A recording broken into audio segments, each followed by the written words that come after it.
Snow fell like artillery fire against the cabin windows, each impact a sharp crack that echoed through the log walls. The Sierra Nevada range had disappeared entirely, swallowed by a whiteout so complete that the world beyond the frosted glass had ceased to exist. The wind didn't howl. It roared, a deep primal sound that spoke of ancient mountains and the indifference of nature to the fragile constructions of men. Wyatt Brennan stood at the kitchen counter pouring coffee from a cast-iron percolator that had belonged to his grandfather. The bitter smell cut through the scent of burning oak from the stone fireplace. He was 34 years old, but his hands moved with the deliberate economy of someone much older. Someone who had learned that wasted motion could mean the difference between life and death. His face was weathered beyond his years, carved by 2 tours in the Coringal Valley, and 3 years of grief so profound it had driven him to this isolated ridge 10 miles from the nearest neighbor. The power had been out for 4 hours. The blizzard had torn through the electrical grid like a reaper through wheat, leaving the mountain in darkness. But Wyatt had prepared for this. 3 cords of seasoned oak stacked under tarps, a pantry lined with enough canned goods to last until spring, battery-powered lanterns casting warm pools of yellow light across the heavy furniture, a Remington 870 pump-action shotgun resting against the coat closet loaded with buckshot always within reach. He had come to this mountain to escape the noise. The city had become unbearable after Nora died. Leukemia had taken her fast, a cruel arithmetic of declining white blood cell counts and midnight rushes to the emergency room. 3 years, 2 months, and 16 days ago, she had squeezed his hand one last time in a hospital room that smelled of antiseptic and failure, and whispered that he needed to take care of their little girl, that he needed to be strong. He had tried. God knows he had tried. Upstairs in the second bedroom with the hand-carved pine headboard, Bryn was sleeping. 7 years old, small for her age, with her mother's dark hair and her father's stubborn refusal to be afraid of the dark. She slept with a stuffed rabbit named Clover tucked under one arm, her breathing soft and steady, trusting absolutely in the walls her father had built around her. Wyatt took a sip of the scalding coffee and walked to the front window. He pulled back the heavy canvas curtain just enough to see outside. Nothing. Just white chaos, a wall of snow moving horizontally across his field of vision. The Weather Service had been screaming about this storm all week, a catastrophic convergence of moisture from the Pacific and Arctic air plunging down from Canada. They had predicted 3.5 feet of accumulation. Routes closed, power failures, isolated communities cut off for days. Perfect. That was why he had chosen this place. Up here, just off Route 89, winter didn't arrive politely. It attacked. It tested you. It reminded you that comfort was temporary and survival was earned. He had spent 18 months in Afghanistan living on forward operating bases that got mortared every third night, sleeping in bunkers carved from dirt, treating compound fractures and arterial bleeds with whatever supplies the helicopter resupply could bring in. The isolation of this mountain was nothing compared to the loneliness of watching 19-year-old kids bleed out in your hands while their buddies screamed for you to save them. He let the curtain fall back and returned to the kitchen. The fire crackled and popped, sending shadows dancing across the exposed log beams of the ceiling. He checked his watch. Just past 9 in the evening. He would bank the fire at 11, check on Bryn, and then try to sleep in the leather armchair facing the door. Old habits. You never slept with your back to an entrance. The sound hit him like a physical blow. Not the wind, not the creaking of snow-laden pine branches. This was mechanical. A low sputtering growl, multiple engines fighting against the storm, struggling up the steep incline of his unpaved driveway. The sound was wrong, ragged, desperate. The kind of noise machines make when they are pushed beyond their limits and are about to fail. Wyatt set down his coffee cup with deliberate care. His heart rate didn't spike. Instead, it settled into the slow, steady rhythm that combat had burned into his nervous system. He walked to the coat closet, bypassing the heavy winter parka and insulated gloves. His hand closed around the familiar synthetic stock of the Remington. He checked the chamber by fill alone. 5 rounds of 12-gauge buckshot, each shell capable of delivering 9 lead pellets in a spread pattern designed to stop a threat immediately. Nobody drove this far up the mountain in a storm that had already dropped 3 feet of snow. Nobody. The engines coughed and died one after another like a chain of mechanical failures. Then came the silence. Then came the sound that made Wyatt's grip tighten on the shotgun. Pounding. 3 massive impacts against the heavy oak door, each one shaking the frame, sending a vibration through the floorboards that Wyatt felt through the soles of his boots. This wasn't the frantic knocking of a lost hiker. This was the deliberate, authoritative hammering of men who were used to doors opening when they demanded it. Wyatt moved to the entryway, staying to the side of the door, away from the direct line of fire if someone decided to shoot through the wood.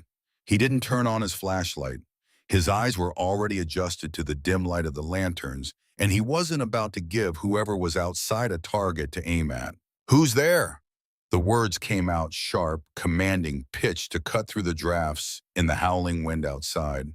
A voice answered, rough as gravel, thick with cold, but carrying the unmistakable edge of desperation. "We need shelter. Route's completely iced over. Bikes are dead. We got men freezing out here." Bikes. Motorcycles. On a night like this. Wyatt's mind processed the information with clinical detachment. Anyone riding motorcycles in a blizzard wasn't out for a pleasure cruise. They were running from something, or towards something. Neither option was good. "How many?" Wyatt called back. 15. 15 men on his porch, in a storm that had cut him off from any outside help. His nearest neighbor was Old Man Jessup, a retired logger who lived 6 miles down the mountain and was probably snowed in himself. The sheriff's department was 45 minutes away in good weather. In this storm, they might as well be on the moon. Wyatt's mind split into 2 tracks. The medic in him, the man who had sworn an oath to preserve life, was already calculating hypothermia timelines. At these temperatures, with the wind chill factoring in exposed skin, would develop frostbite in minutes. Core body temperature would start dropping. Confusion, loss of motor control, cardiac arrest. If these men had been out in the storm for any length of time, they were dying. The father in him was calculating something else. Threat assessment, force ratios, defensive positions. If he opened that door, he was letting 15 unknowns into a confined space with his 7-year-old daughter sleeping upstairs. If they meant harm, he had 1 shotgun, a Glock 19 in the bedroom safe, and the benefit of knowing the terrain. Against 15 men, that wasn't much. But if he didn't open the door, he was sentencing men to death. The war between those 2 imperatives lasted perhaps 3 seconds. Then Wyatt made his choice. The same choice he had always made when the math was impossible and the stakes were absolute. He racked the shotgun. The metallic clack-clack of the pump action was universally understood. A warning. A statement of intent. "I hear you," Wyatt called out, "but understand this clearly. I'm armed. I have a child in this house. You will follow my rules or you will die on that porch. Are we clear?" There was a pause, then the voice again, and this time Wyatt could hear the chattering of teeth behind the words. "Crystal clear. We just need the fireman. We're not here for trouble." Wyatt unlocked the heavy deadbolt. He pulled the door open, exactly 4 inches, just enough to see out, keeping the barrel of the Remington pointed at center mass of whoever was on the other side. The wind screamed into the cabin, bringing with it a spray of snow so fine it was almost mist. Standing on the porch was a man who looked like he had been carved from granite and left out in a glacier. His beard was completely encased in ice. His face was raw and windburned, the skin an angry red that would blister by morning. But it was what he was wearing that made Wyatt's stomach tighten. A heavy leather vest, stiff with frost, with patches sewn across the back.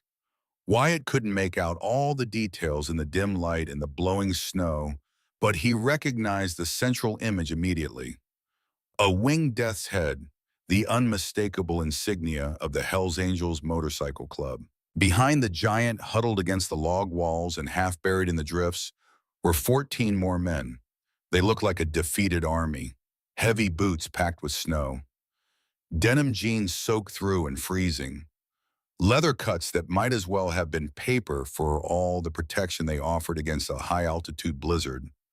A few of them were swaying on their feet, hypothermia starting to shut down their motor control. "Name's Reaper," the giant said, his voice barely intelligible through the shivering. The rocker on his vest read Oakland Chapter.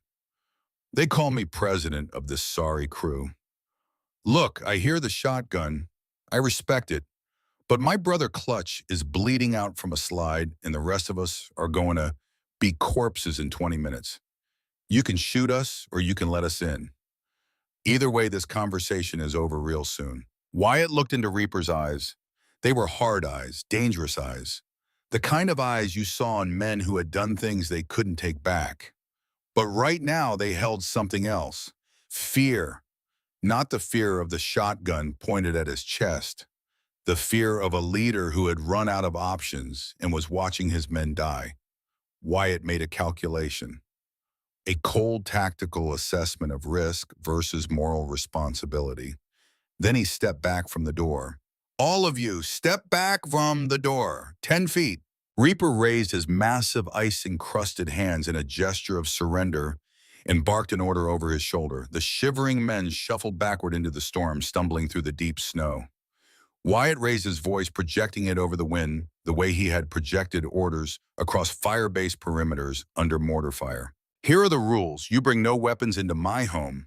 Every gun, every knife, every piece of metal you're carrying gets piled on the rug by the door. You make a wrong move, you disrespect my home, or you go anywhere near the second floor where my daughter is sleeping, and hypothermia will be the least of your problems. Do you understand how I'm doing?" Reaper nodded, his jaw set. "You have my word. We just need warmth." Wyatt pulled the door fully open and stepped aside. They filed in like battered titans emerging from a frozen hell. The smell hit him immediately. Wet leather exhaust fumes, ozone from the storm, and underneath it all, the sharp metallic tang of blood. They brought the cold with them, a wave of frigid air that made the fire in the hearth gutter and nearly go out. Wyatt slammed the door shut and threw the deadbolt. The sudden absence of wind made the cabin feel unnaturally quiet, broken only by the ragged breathing of 15 exhausted men and the crackle of the fire struggling to reassert itself. He positioned himself at the base of the stairs, the shotgun held in a low-ready position across his waist. His finger was off the trigger, but close. His eyes tracked each man as they processed his terms. Reaper didn't hesitate. With numb, fumbling fingers, he unzipped his frozen leather jacket and shrugged it off. From his waistband, he pulled a heavy Colt 1911 and laid it gently on top of his vest. Then a folding knife, then a set of brass knuckles. He turned to his men, his voice carrying absolute authority. "You heard the man. Unload." There was a moment of suffocating tension. These were men who lived by their own code. Men who didn't disarm for anyone. A younger angel, his face pale beneath a patchy beard, looked at Reaper with something close to panic. "Boss, we don't just—" "I said unload, Vandal," Reaper growled. "This man is saving our lives. We play by his rules." The angel called Vandal swallowed hard and nodded. Slowly, reluctantly, the metallic clatter began. Pistols of various makes and calibers. Hunting knives with blades long enough to gut a deer. A pair of heavy chains that looked like they had been pulled from a motorcycle. It piled up into a small arsenal on the entryway rug, a collection of weapons that spoke to lives lived on the edge of violence. Wyatt's eyes cataloged every piece, every face. He noted who looked angry, who looked scared, who looked like they were in shock. The man Reaper had called Vandal was the tall one, 6'4" at least, with a shaved head and an intricate spiderweb tattoo crawling up his neck. He was young, maybe 30, and he kept glancing toward the stairs. Wyatt made a mental note. That one bore watching. Another angel, massive and heavily tattooed, moved more carefully. This one had ink covering every visible inch of skin, including an elaborate dragon that wound down his right forearm. His eyes were older, wiser. He deposited his weapons without protest and then stood with his hands visible, non-threatening. That one understood the situation. "Sit by the fire." Wyatt instructed, his voice calmer now that the weapons were accounted for. Don't crowd it too fast, or you'll shock your systems. I'll get blankets. As he started to turn toward the linen closet, a sound stopped every single person in the room. A soft, sleepy voice from the top of the stairs, innocent and utterly trusting. Daddy. Time seemed to fracture. Wyatt's head snapped around. At the top of the stairs stood Bryn. She was wearing her oversized flannel pajamas, the ones with the little bears printed on them. Her dark hair was mussed from sleep. She clutched Clover the rabbit by one ear, rubbing her eyes with her free hand blinking against the dim light cast by the battery lanterns and the fire. The shift in the room's atmosphere was instantaneous and total. 15 hardened bikers men, whose very presence could clear a bar or stop traffic, went rigid. The cursing stopped. The rough shifting of frozen limbs ceased. Even Vandal seemed to shrink slightly, as if trying to make himself less threatening. Wyatt felt a spike of pure primal terror. Not for himself, for her. He moved to the bottom of the stairs, positioning his body between his daughter and the room full of strangers. The shotgun was still in his hands, but he angled it down, trying to keep the threat implicit rather than overt. It's okay, Bug, Wyatt said, forcing his voice into the gentle, steady tone he used when she woke up from nightmares. We just have some guests who got stuck in the snow. They're cold and they're going to warm up by the fire. Then they'll leave. Go back to bed, sweetheart. But Bryn didn't retreat. She was curious by nature, fearless in the way that only children who have been loved and protected can be. She descended the first few steps, her small bare feet silent on the wooden treads. Her wide eyes took in the massive tattooed men filling her living room. She looked at Reaper, whose scarred face was illuminated by the firelight. She looked at Vandal. She looked at the man with the dragon tattoo who was staring at her like she was a ghost. The man with the dragon tattoo, Wyatt would later learn his name was Forged, did something unexpected. He tried to hide his tattooed hands behind his back, as if suddenly ashamed of the ink that covered his skin. His hard-lined face softened into something almost terrified.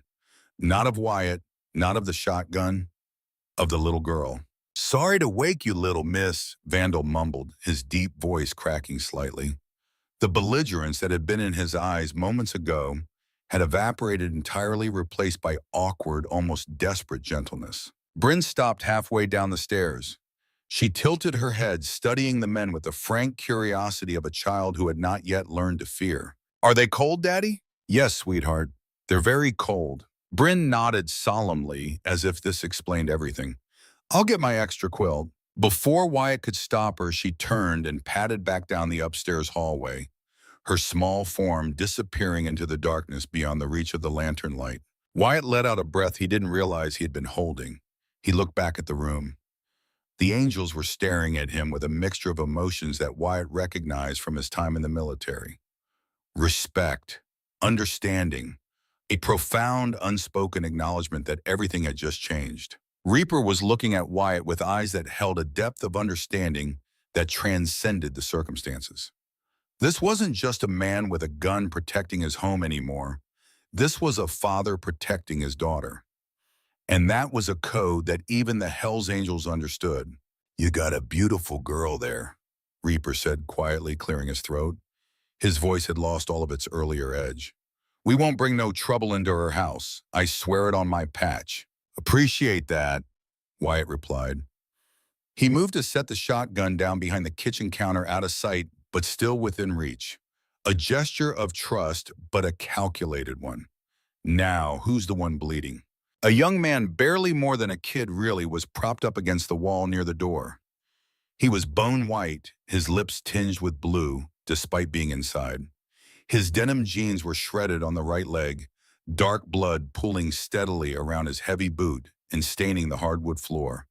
His eyes were half closed, his breathing shallow and rapid. Shock. He was going into shock. His name's Clutch, Reaper said, hovering anxiously near the young man. He's a prospect. Caught a patch of black ice on a hairpin turn.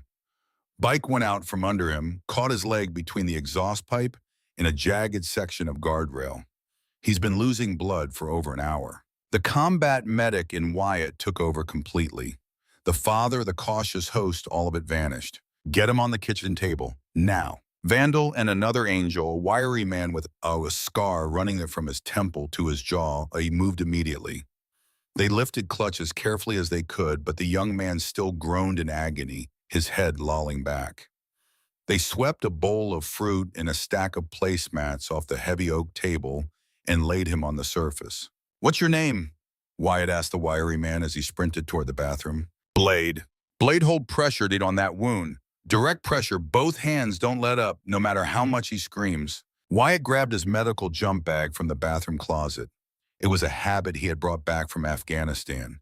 Even out here in the middle of nowhere, he kept a fully stocked trauma kit.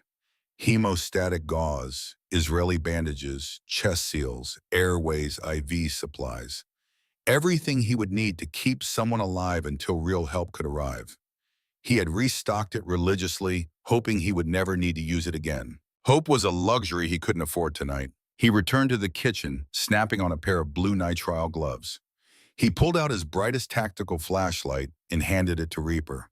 "Hold this steady, right on the wound, don't move it." Reaper took the light without a word, his massive hands surprisingly steady. Wyatt grabbed a pair of heavy trauma shears from his bag and cut away the thick blood-soaked denim. The fabric, peeled back, reluctantly stuck to the wound with congealed blood.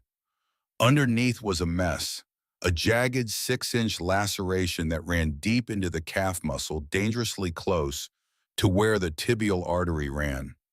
The wound was contaminated with road grime, bits of asphalt, and shredded fabric. If that artery was nicked, Clutch would bleed out in minutes. "He needs a hospital," Wyatt said flatly, applying heavy direct pressure with a stack of gauze pads. Clutch's back arched off the table, a scream tearing from his throat that was barely human. "Roads are impassable," Blade said grimly, his hands covered in blood. "Tow trucks won't even try to come up here until the plows get through. That won't be until tomorrow afternoon at the earliest." "Then he gets me," Wyatt muttered. "Hold him down. This is going to get worse." Vandal pinned Clutch's shoulders to the table with his considerable weight. Another angel grabbed Clutch's good leg. Forge, the man with the dragon tattoo, moved in without being asked and held Clutch's head, speaking quietly to him in a low, soothing rumble that Wyatt couldn't quite make out. Wyatt flushed the wound with copious amounts of sterile saline, ignoring the young man's muffled screams.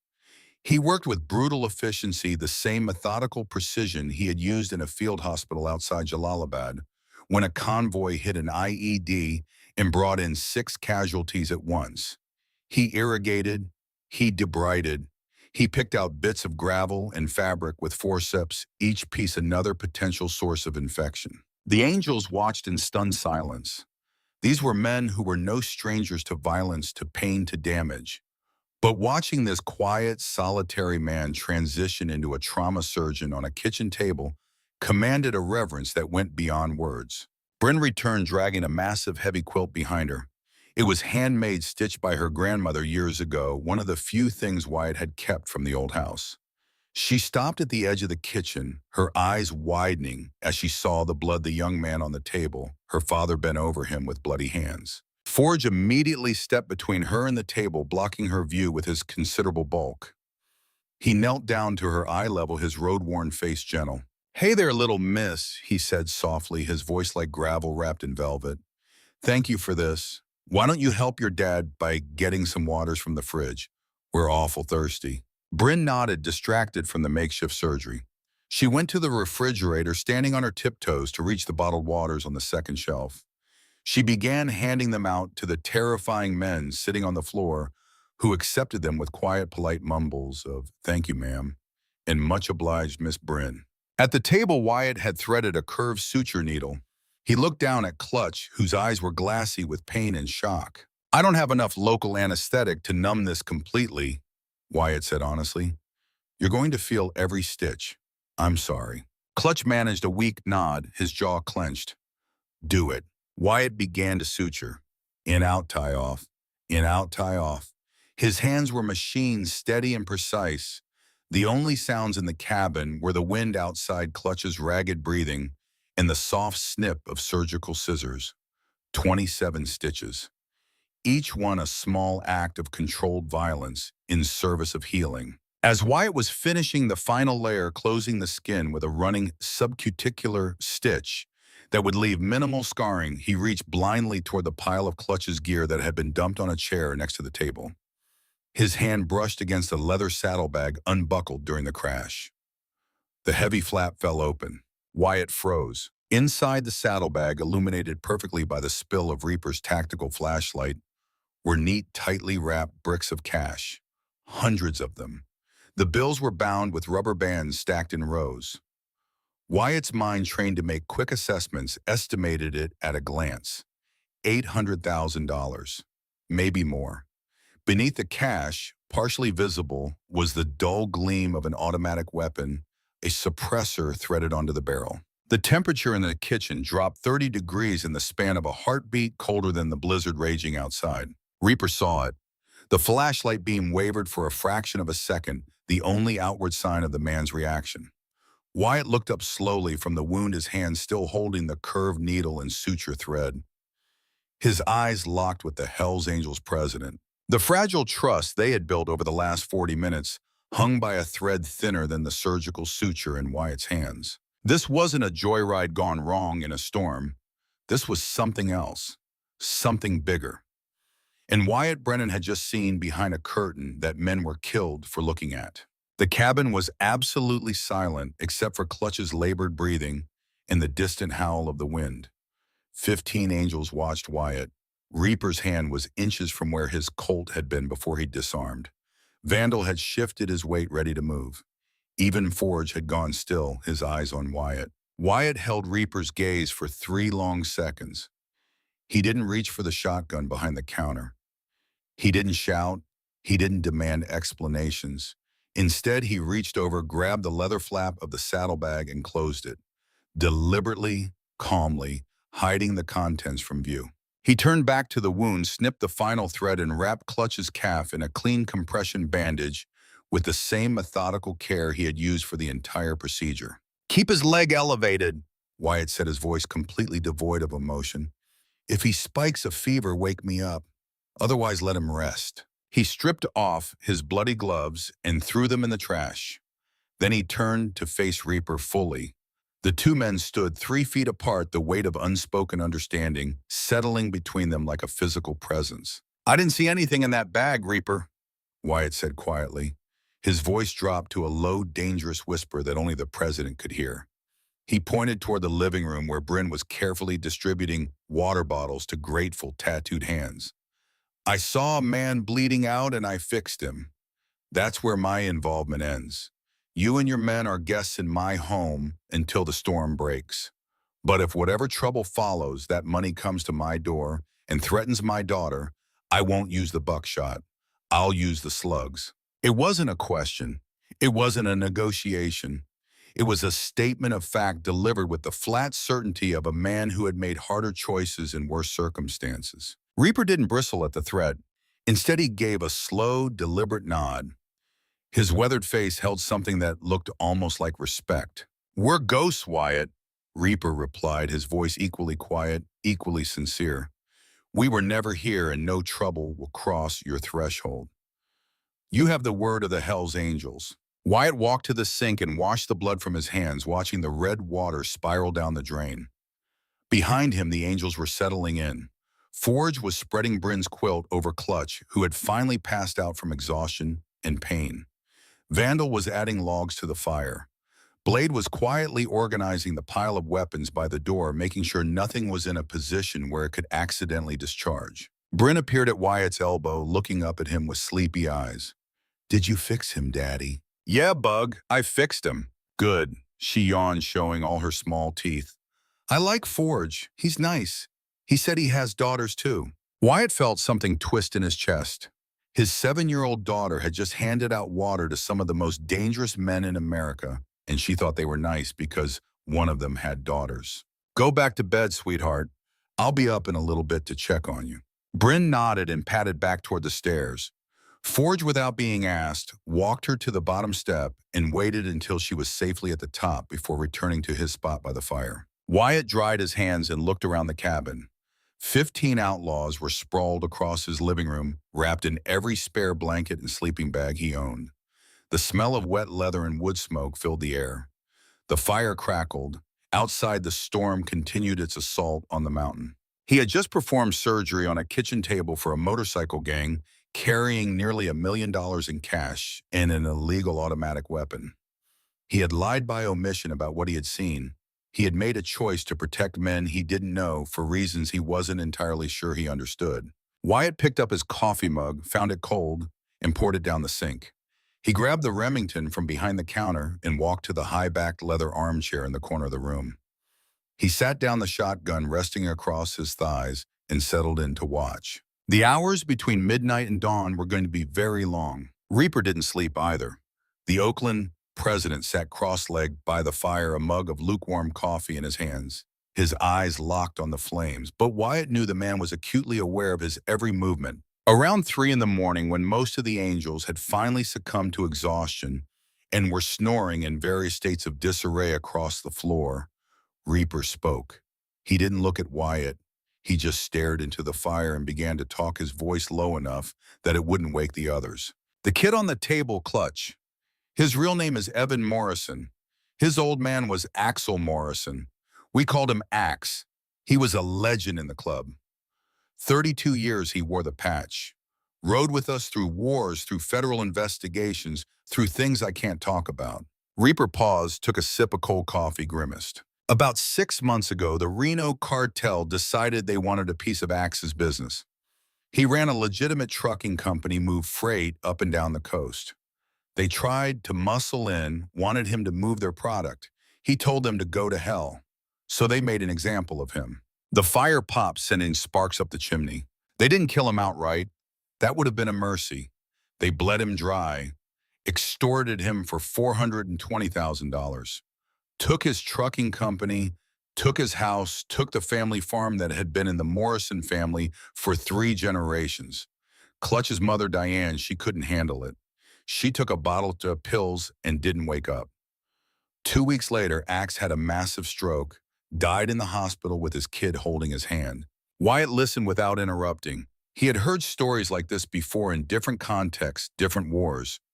The shape of tragedy was universal. That money in the bag, Reaper continued, still not looking at Wyatt. We didn't steal it. We took it back. Every last dollar that the cartel bled from Axe's family. We hit their stash house in Reno, got the keys, and rode out.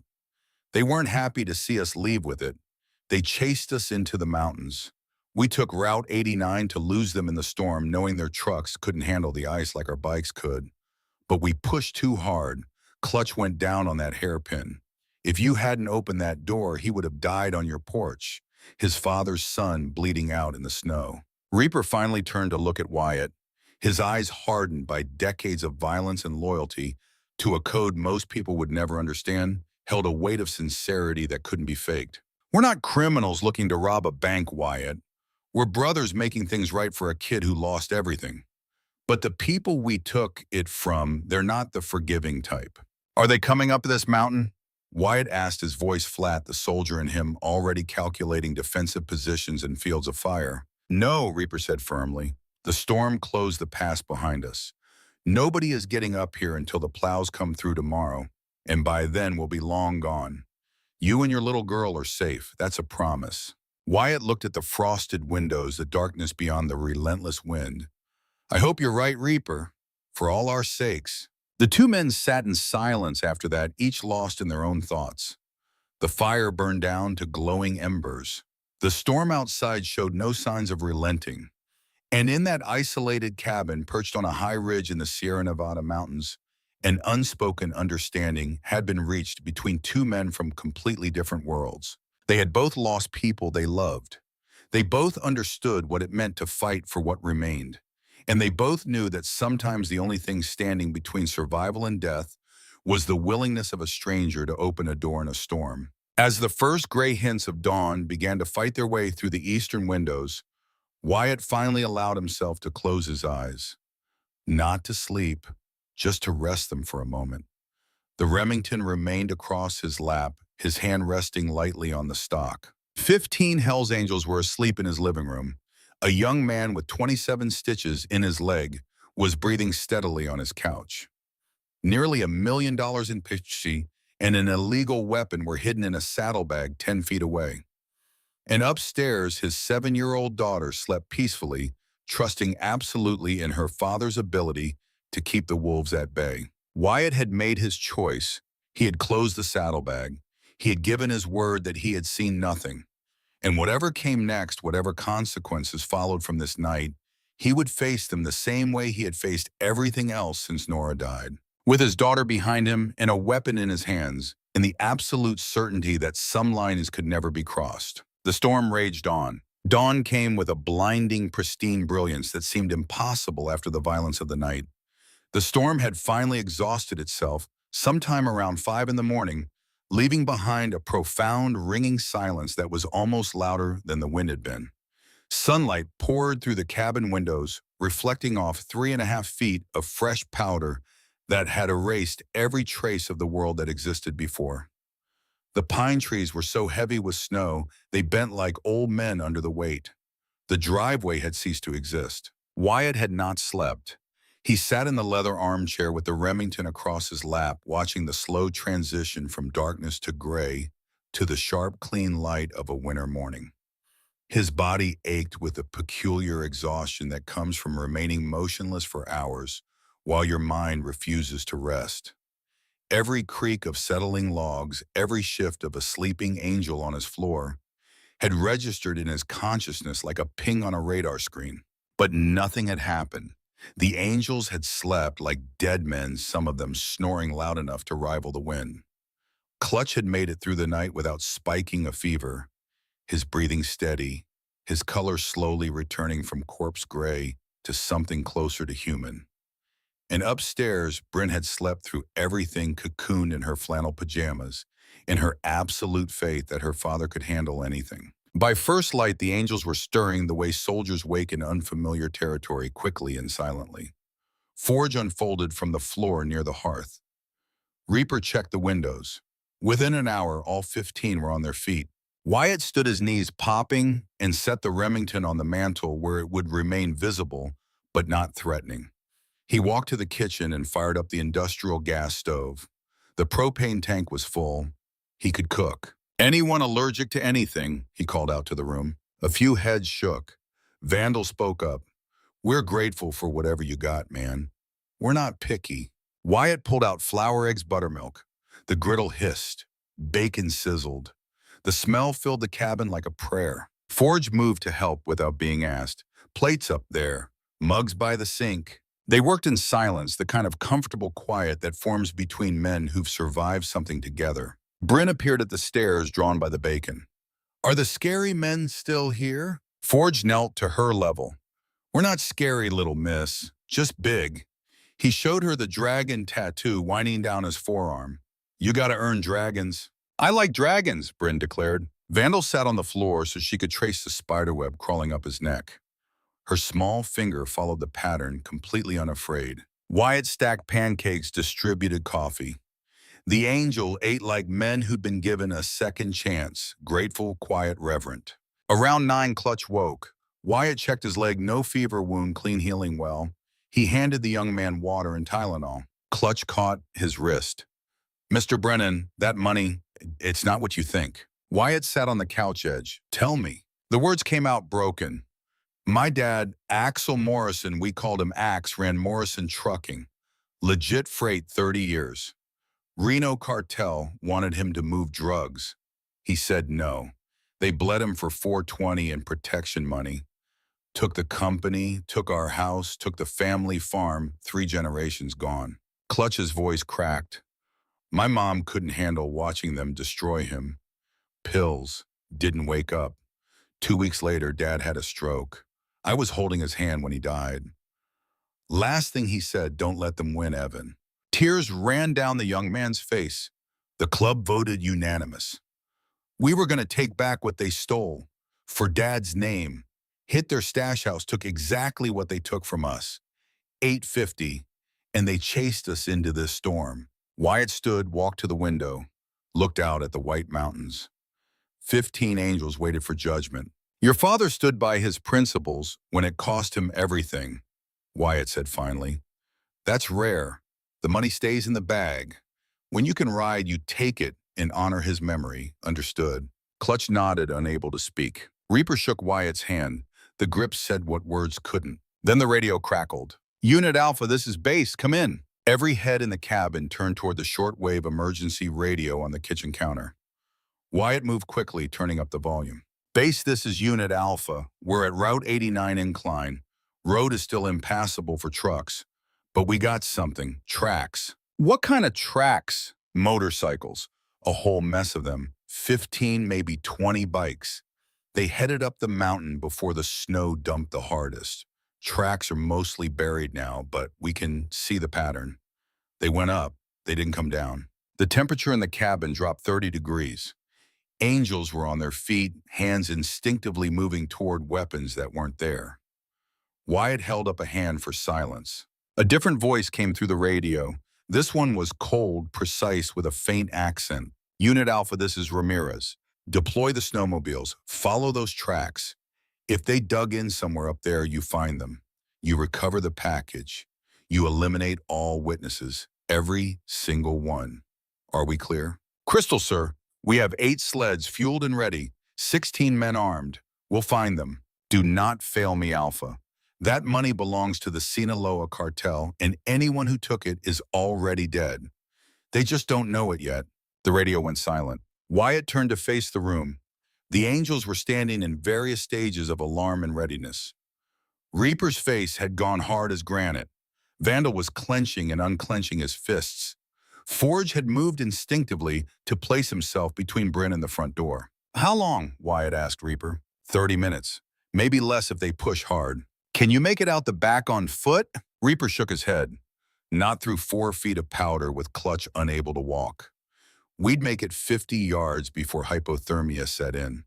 They'd track us down and execute us in the snow. Then we hold here, Wyatt said. The soldier in him took command. This cabin sits on a high ridge. The only vehicle access is the driveway, which is a narrow choke point between the tree line on the left and a 60-foot ravine on the right. It's a fatal funnel. Anyone coming up that path has no cover and no room to maneuver. This is your home, Reaper protested. Your daughter is here. We can't bring this fight to your door. They just announced they're coming to my door, Wyatt said flatly. They're not distinguishing between you and me. They said eliminate all witnesses. That includes me. That includes Bryn. The reality of that statement settled over the room like a shroud. The cartel wasn't coming for just the angels. They were coming to erase everyone who might have seen anything, a father and his 7-year-old daughter included. How defensible is this position? Blade asked, scanning the terrain through the window. Wyatt pointed outside. Fatal funnel up the driveway, high ground here. Interlocking fields of fire from the windows. I held FOB Griffin and Krengal against 40 Taliban with 12 men. I know how to turn a bad position into a nightmare for attackers. He turned to Bryn, who was watching with wide eyes, sensing the change, but not understanding it. Bug, come here. She slid off her stool and walked to him. He knelt down, taking her small hands in his. Remember the game we played last month, the bunker game? Bryn nodded. When I go downstairs and stay quiet.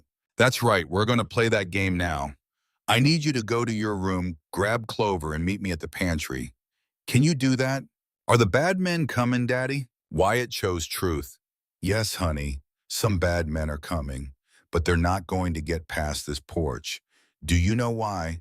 Because you're the bravest, Bryn said with absolute certainty. Because I have something to protect, Wyatt corrected gently. You and I will never, ever let anyone hurt you, but I need you to be brave for me. Can you do that? Bryn squared her small shoulders. I can be brave. Good girl, go get Clover. Quick now. She ran upstairs. Wyatt stood and turned to the angels. I need a count. How many of you have combat experience? Hands went up. Reaper, Forge, Blade, Vandal. 4 others. 8 total, including Wyatt. Rifles, shotguns, anything with range. What you saw is what we have, Reaper said. Pistols, a couple of hunting rifles in the saddlebags we left outside. We weren't planning for a war. Then we make do. Wyatt walked to the coat closet and pulled out a long black case. He unzipped it to reveal a Ruger AR-15 with a scope and 3 30-round magazines.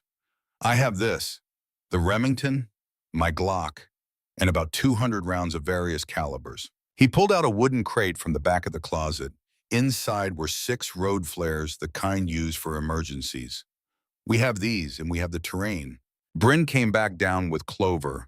Wyatt led her to the pantry and pulled back the heavy rug, revealing the trap door to the root cellar. He opened it, exposing a ladder that descended into darkness. He climbed down first, then reached up for Bryn. The cellar was lined with stone reinforced with timber. It was stocked with emergency supplies, water-canned food, blankets, a battery-powered lantern. Wyatt had built it himself when he first bought the cabin, some part of him that had survived Afghanistan, insisting on a fallback position. He set up the lantern and handed Bryn her iPad already charged. You put on your noise-canceling headphones, you watch your movie, and you do not come out until I open this door and tell you it's safe. Do you understand? What if you don't come back? Her voice was very small. Wyatt pulled her into a tight hug. I will always come back to you, Bug, always.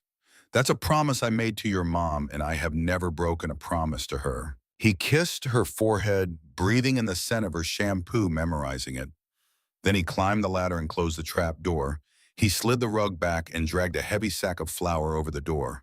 From above, it was invisible. When he returned to the living room, the angels were arming themselves from the pile by the door. Reaper handed Wyatt his weapons back with a look that said everything words couldn't. Positions, Wyatt said. Vandal grit, second floor dormer windows. You have the high angle on the driveway. Blade, you're with them, covering fire only. Aim for the snowmobiles, not the riders. I want them trapped, not dead if we can help it. Why not dead, Vandal asked. Because 16 bodies bring the FBI. 16 survivors who run away in terror bring nothing but rumors. Wyatt turned to Reaper. You and Forge behind the stone fireplace. It'll stop pistol rounds. You flank anyone who makes it to the porch. He looked at the remaining angels. The rest of you spread out. Use the log walls for cover. They're thick enough to stop rifle rounds. No one fires until I give the word. Understood? Why you? One of the angels asked. Not hostile, just curious. Because I've done this before, Wyatt said simply. FOB Griffin, Korangal Valley, summer of 2019. 40 Taliban fighters tried to overrun our position with 12 of us defending. We held for 8 hours until air support arrived. I know how to turn a bad position into a nightmare for attackers. He handed out the road flares. When I tell you light these and throw them into the driveway, the smoke will blind them. The heat signature will mess up any thermal optics they might have. Reaper gripped Wyatt's shoulder. You're doing this for us. I'm doing this for Bryn, Wyatt corrected. You're just benefiting from the same defense. He picked up the Remington and loaded it with slugs instead of buckshot. 1-ounce lead projectiles designed to punch through engine blocks. He chambered around and moved to the front window. The sound reached them before the visual. The high-pitched whine of 2-stroke engines growing louder. Multiple machines pushing hard through the snow. Wyatt parted the curtain slightly. 8 snowmobiles crested the final rise of the driveway, throwing up rooster tails of powder. They moved in a tactical formation, 2 up front, as point the rest spread in a wedge. The riders were dressed in white and black winter tactical gear helmets with tinted visors, and slung across their backs or held in gloved hands, Wyatt could see the distinctive profiles of assault rifles. They weren't here to talk. The snowmobiles fanned out in the clearing in front of the cabin, engines cutting one by one. The sudden silence was absolute. 16 men dismounted, their movements coordinated and professional. These weren't street thugs. These were trained operators. The lead figure pulled out a megaphone. Hell's Angels, we know you're in there. The house is surrounded. Send out the saddlebag and we'll make your deaths quick. Keep it and we burn this cabin to the foundation with everyone inside. Inside the cabin, Forge had moved instinctively to where he could shield the trapdoor with his body. Vandal's hands were white-knuckled on his pistol. Reaper was looking at Wyatt, waiting for the call. Wyatt stepped back from the window. He looked at each angel, seeing fear and determination in equal measure. These men had chosen their path long ago. They knew the risks, but Wyatt had a choice to make right now. He could hand over the money, hope they took it and left, gamble that they would honor their word and spare everyone. Or he could trust his training and his terrain and fight. The image of Bryn in that cellar wearing her noise-canceling headphones, trusting absolutely that her father would protect her, made the choice simple. Wyatt walked to the door and kicked it open with his boot. He stepped onto the porch, the Remington raised and locked against his shoulder. The cold air hit his face like a slap, but he didn't flinch. "This is private property!" Wyatt roared, his voice carrying the unmistakable authority of a man who had commanded troops under fire. "You have 5 seconds to turn those sleds around and get off my mountain." The cartel leader lowered the megaphone. Even at 40 yards, Wyatt could see the man's expression shift from confidence to confusion. He had been expecting terrified bikers. He had found a trained soldier in a fortified position. The leader raised an AK-47, aiming it at Wyatt's chest. "You're making a mistake, civilian. You're a dead man." Wyatt didn't wait for the 5 seconds. He didn't hesitate. He had made his calculation and his choice. He squeezed the trigger. The Remington roared a concussive boom that shattered the mountain silence and rolled down the valley like thunder. Wyatt hadn't aimed at the leader. He had aimed at the lead snowmobile. The 1-ounce slug hit the engine cowling at 1,200 feet per second and tore through it like tissue paper. The engine blocks shattered, sending fragments of metal and sparks into the air. Gasoline ignited, creating a small fireball that engulfed the machine. Before the cartel men could even process what had happened, before they could bring their weapons to bear, Wyatt racked the slide and yelled one word: "Now." The word hung in the frozen air for a heartbeat, a single syllable that unleashed hell. The cabin erupted with the coordinated fury of men who had been given permission to survive. From the second-floor dormer windows, Vandal and Blade opened fire, not aiming for flesh, but for the machinery that had brought death to Wyatt's doorstep. The sharp crack of pistol fire mixed with the deeper boom of a hunting rifle someone had retrieved from the saddlebags outside. Glass windshields on the snowmobiles exploded into crystalline dust. Plastic cowlings shattered.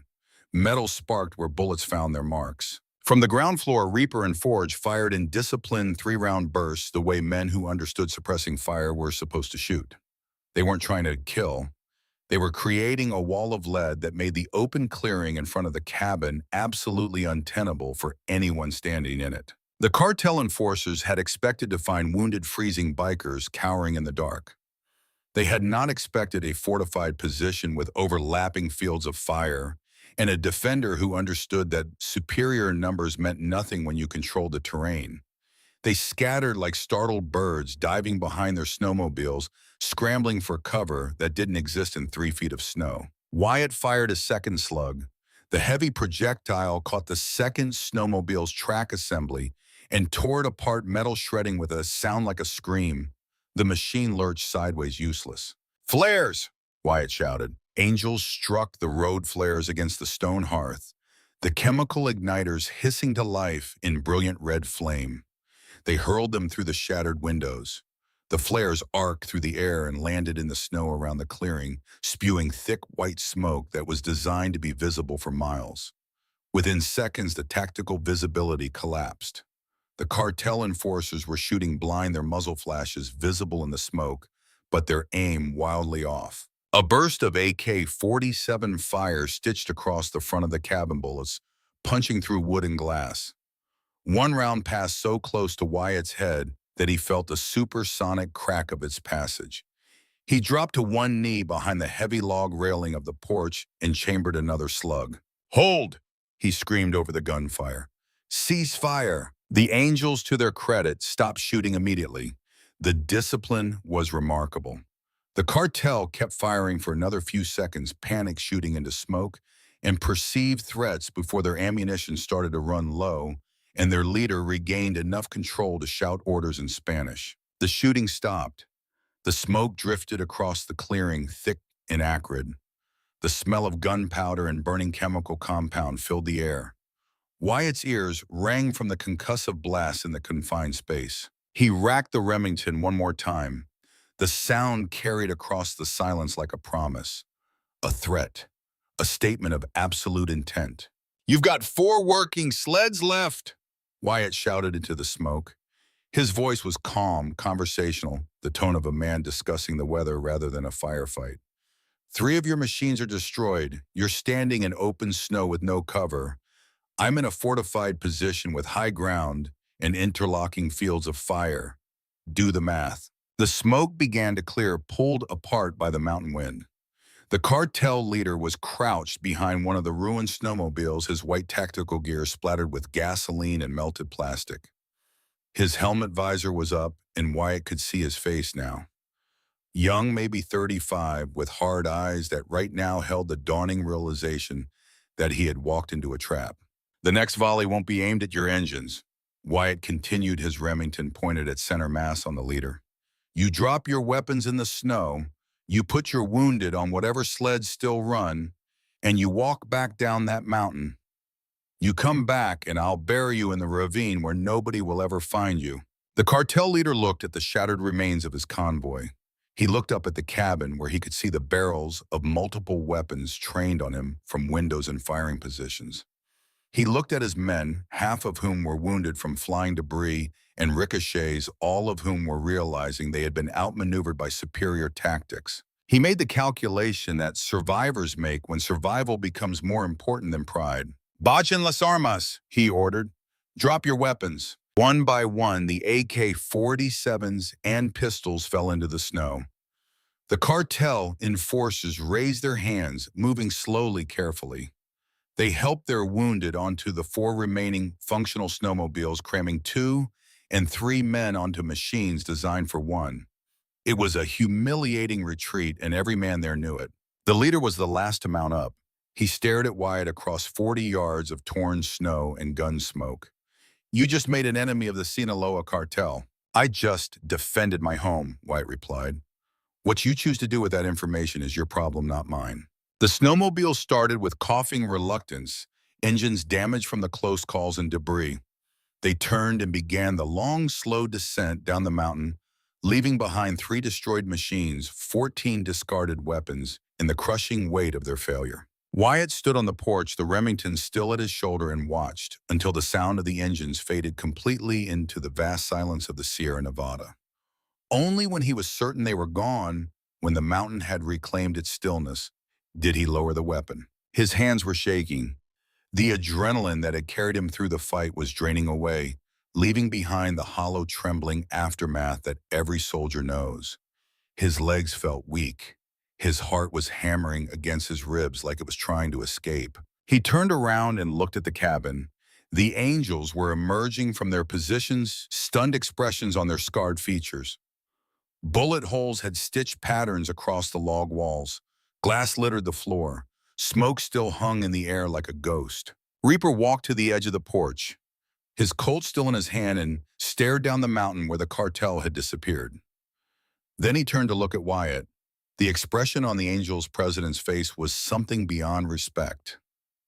It was awe. Remind me, Reaper said slowly, his voice thick with something that might have been emotion, to never, ever piss off a father. Wyatt didn't respond. He walked straight to the pantry, his movements jerky and uncoordinated as the adrenaline crash hit him. He shoved the flour sack aside and pulled open the trap door. Bryn, he called down into the darkness. His voice cracked. Bug, it's over. It's safe. You can come up now. There was a pause that lasted 1,000 years. Then the glow of the lantern appeared at the bottom of the ladder, and Bryn's small face looked up at him. She still had her noise-canceling headphones on, pulled down around her neck. Her eyes were wide, but there were no tears. Are the bad men gone, Daddy? They're gone, Bug. Wyatt reached down and lifted her out of the cellar, pulling her against his chest and holding her so tightly she made a small sound of protest. He buried his face in her hair and just breathed, feeling her small heart beating against his ribs, alive and safe and whole. I was brave, Bryn said into his shoulder. I didn't cry, even once. You were so brave, Wyatt whispered. I'm so proud of you. When he finally set her down, the Angels were standing in a rough semicircle watching. Forge had tears running down his scarred face. Vandal was staring at the floor, his massive shoulders shaking slightly. Even Blade, who looked like he had never shown emotion in his life, had to look away. Bryn walked over to Clutch, who was still on the couch with his leg elevated, and climbed up to sit beside him.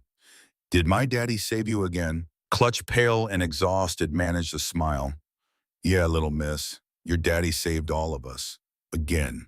The rest of the day passed in cleanup and recovery. The angels dragged the ruined snowmobiles into the ravine where they tumbled down 60 feet and disappeared into the snow. They collected every spent shell casing, every bullet fragment, every piece of evidence that a firefight had occurred. Wyatt boarded up the broken windows with plywood. He swept up the glass. He patched the bullet holes in the walls with wood filler.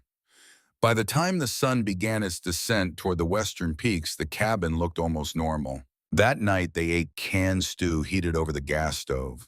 They drank water and coffee. They didn't talk about what had happened. They didn't need to.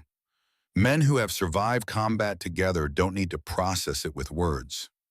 The silence is its own acknowledgement. Bryn fell asleep on the couch next to Clutch, exhausted from being brave. Wyatt carried her upstairs and tucked her into bed, and for the first time in 3 years, he said a prayer.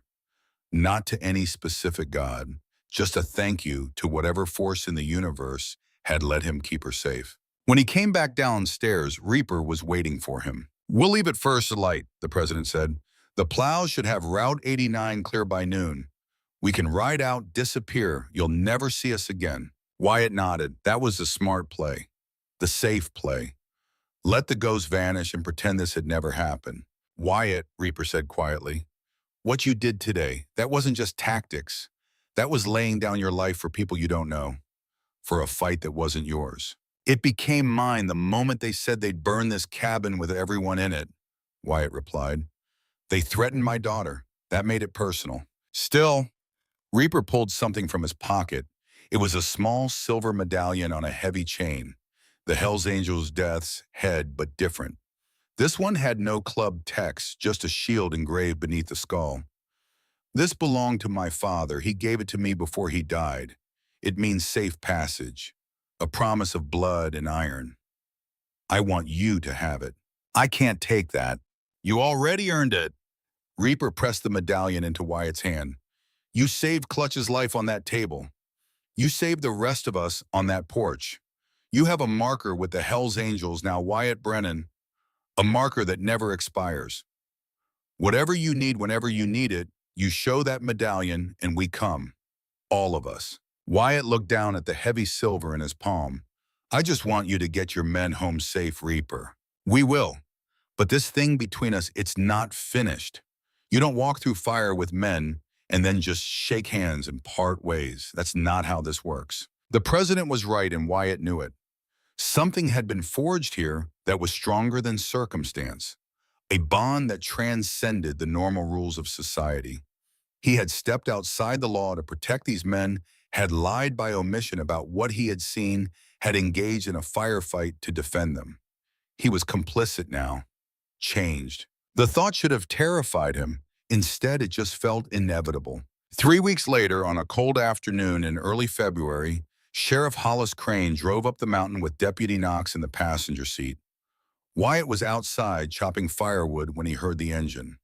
His hand moved instinctively to the Glock he now kept holstered at his hip, even during daylight hours. The sheriff's SUV rolled to a stop near the porch. Crane stepped out, a man in his late 50s with steel-gray hair and the patient, watchful eyes of someone who had seen too much to be surprised by anything. He had been sheriff of Sierra County for 30 years, and he had a reputation for being fair but uncompromising. "Afternoon, Wyatt," Crane called out, adjusting his duty belt. "Everything all right up here? You survived the big freeze, okay?" "Survived it just fine, Sheriff." Wyatt buried the axe in the chopping block and walked over, keeping his hands visible and his posture relaxed. "Lost power for a while, but we had enough firewood to ride it out." Deputy Knox was younger, maybe 30, and he was looking around the property with the sharp attention of someone trained to notice details.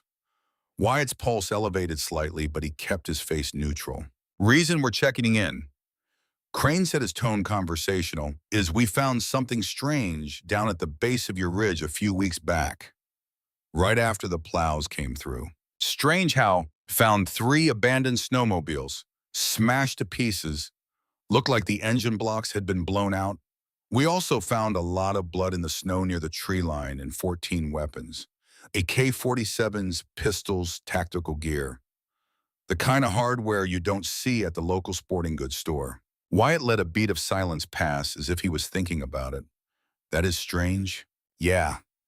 Crane's eyes were locked on Wyatt's face, reading every micro-expression. You hear anything unusual during the storm? Gunfire, maybe snowmobiles running up this way. Wyatt looked out over the mountain, letting his gaze drift to the distant peaks. When he spoke, his voice was absolutely steady. Sheriff, the wind-up here was hitting 80 miles an hour. I couldn't hear myself think, let alone hear engines or gunfire down in the valley. Could have been a lot of things. Poachers shooting at each other, drug runners having a dispute. Hell, could have been kids joyriding and hitting the rocks under the powder. We checked the local hospitals, Deputy Knox interjected. No trauma admissions matching the timeline. No bodies found, just blood and abandoned gear. Wish I could help you, Wyatt said, offering a polite, slightly apologetic smile. But me and Bryn were just huddled around the fire trying to stay warm. We didn't see or hear anything. Crane studied him for a long moment. Then the sheriff's gaze drifted to the cabin, taking in the fresh wood filler in a few spots on the exterior walls, the new plywood over one window that Wyatt had claimed cracked from ice pressure. You know what I think, Wyatt? Crane said slowly. Wyatt's hand was inches from his Glock, though he kept it relaxed at his side. What's that, Sheriff? I think those snowmobiles belong to cartel enforcers out of Reno. I think they were chasing someone up this mountain, and I think they ran into something they weren't expecting. I think there was a fight and the people they were chasing won. The silence stretched out between them. Wyatt didn't confirm or deny. He just waited. Crane sighed and looked back toward his SUV. You know what else I think? I think the world is a slightly better place with 3 fewer cartel snowmobiles and 14 fewer illegal weapons on the street. I think sometimes the law and justice aren't quite the same thing. And I think a man has a right to defend his home and his daughter by any means necessary. He turned back to Wyatt and extended his hand. You take care of yourself and that little girl, Wyatt. You hear anything unusual in the future, you give me a call. Wyatt shook his hand, understanding the unspoken message. Crane knew, or at least he suspected enough to know, and he was choosing to look the other way. Appreciate you checking in, Sheriff. That's my job. Crane climbed back into the SUV. Knox followed, though the deputy kept glancing back at the cabin like he wanted to ask more questions. But Crane was his superior, and if the sheriff was letting this go, Knox would follow his lead. The SUV backed up, turned around, and headed down the mountain. Wyatt stood in the cold and watched until the taillights disappeared around the bend. He had just lied to law enforcement, had aided and abetted known criminals, had covered up a firefight that could have resulted in multiple deaths. And he had done it all to protect men who had invaded his home, carrying illegal weapons and nearly $1 million in cash. The weight of that settled on his shoulders like wet snow, heavy, inescapable, changing the shape of who he was. But when he looked through the cabin window and saw Bryn sitting at the kitchen table drawing a picture of a dragon next to a wooden horse that Forge had carved, he knew he would make the same choice again. Some lines once crossed define you. 6 weeks after the sheriff's visit on a bright morning in early March, Wyatt was in the workshop behind the cabin when he felt it. Not a sound at first, a vibration, a deep rhythmic trembling that traveled up through the ground and into the soles of his work boots. He stepped outside, frowning. The sky was cloudless, a perfect Sierra blue. The snow had mostly melted, leaving patches of brown earth and the first brave shoots of green grass. Bryn was down by the tree line trying to catch butterflies in the warming air. The vibration grew stronger, and then the sound reached him, a massive rolling thunder that seemed to come from everywhere and nowhere at once. The deep, synchronized roar of engines. Not 15, not even 30. More. Wyatt's hand went to his Glock. Combat instincts flared. He scanned the tree line, calculating angles and escape routes. Then he saw the first bike crest, the final bend of the driveway. Leading the pack, his massive frame, unmistakable even at a distance, was Reaper. Flanking him were Forge and Vandal, but it was what came behind them that made Wyatt's breath catch in his chest. A river of chrome and leather poured up the mountain 2 by 2 in perfect military formation. Heavy V-twin motorcycles, their engines creating a sound that shook pine cones from the trees. They wore rockers from Oakland, from Vallejo, from Sacramento, from Fresno, from nomad chapters Wyatt had never heard of. They kept coming. The driveway filled. The clearing in front of the cabin became a sea of motorcycles parked with absolute precision. Wyatt did a quick count as they cut their engines one by one, the silence falling in a cascading wave. 102 bikes. Over 100 patched members of the Hells Angels Motorcycle Club standing in his front yard. Wyatt stood completely still, his mind trying to process what he was seeing. This wasn't a social call. This was something else, something that transcended normal human interaction. The sheer overwhelming presence of that many outlaws was enough to make a lesser man run. But Wyatt had faced worse odds and survived. He stayed where he was, hand on his weapon, and waited. Reaper dismounted slowly, pulling off his heavy leather gloves. He walked up to the edge of the porch, followed by Clutch, who walked with a pronounced limp, but moved with purpose.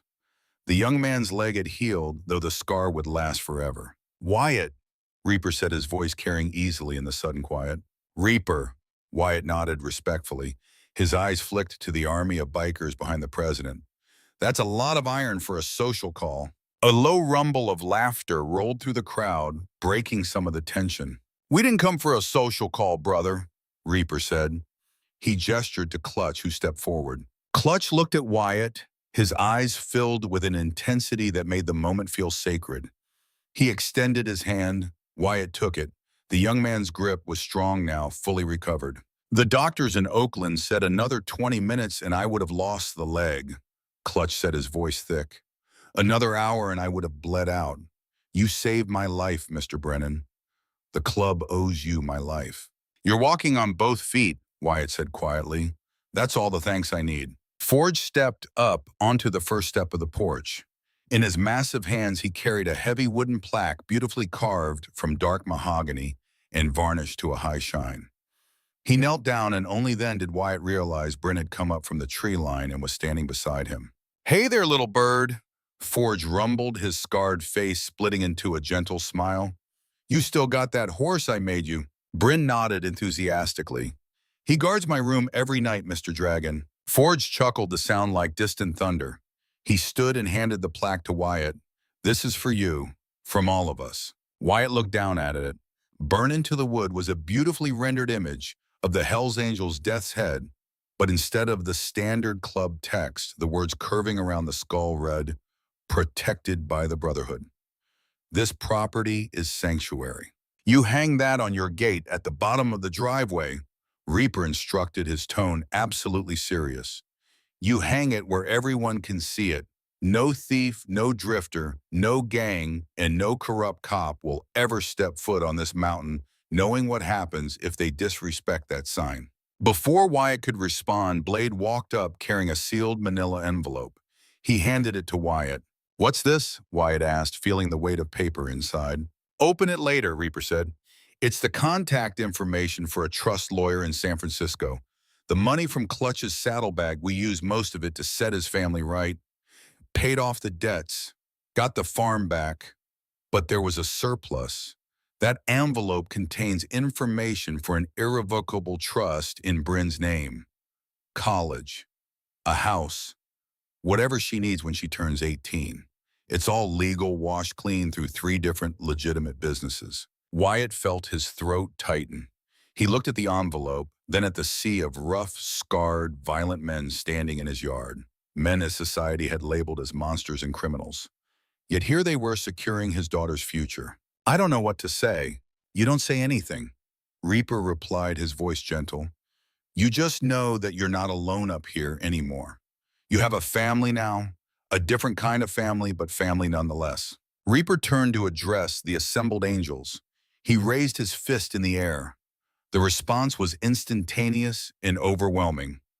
102 fists punched toward the sky, accompanied by a roar of approval that echoed off the mountain peaks and rolled down into the valleys below. Reaper turned back to Wyatt, and his voice dropped to something only they could hear. "You need to know something. 2 weeks after we left this mountain, The Oakland, Sacramento, and Reno charters paid a visit to the cartel's operation. We burned their stash houses to the ground. We took their leadership for a very long, very final ride into the desert. The Reno cartel doesn't exist anymore. They will never come for you or Bryn. You're safe forever. The magnitude of what Reaper was saying settled over Wyatt like a cloak. An entire criminal organization had been dismantled and destroyed to ensure his safety. The scale of the violence committed in his name was staggering.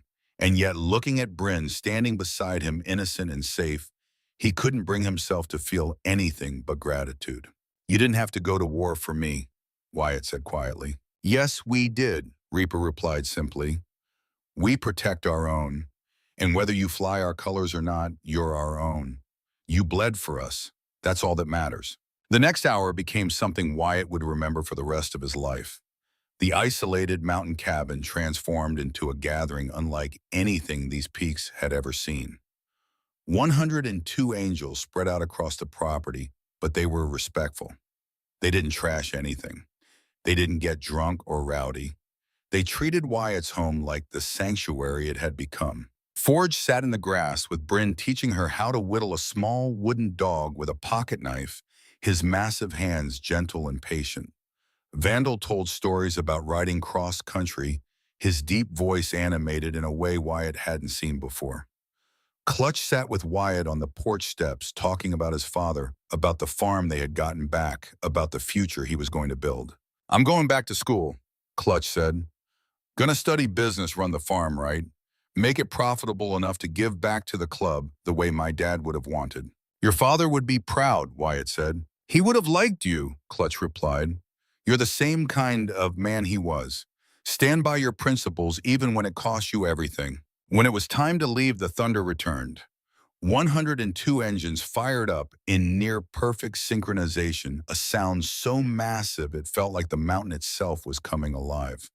The roar shook dust from the cabin rafters and sent birds scattering from the trees. Reaper shook Wyatt's hand one last time, the grip firm and brief. "You ever need anything, brother? Anything at all, you know how to reach us. Ride safe, Reaper." The president touched the brim of his helmet to Bryn in a gesture of respect, then kicked his bike into gear.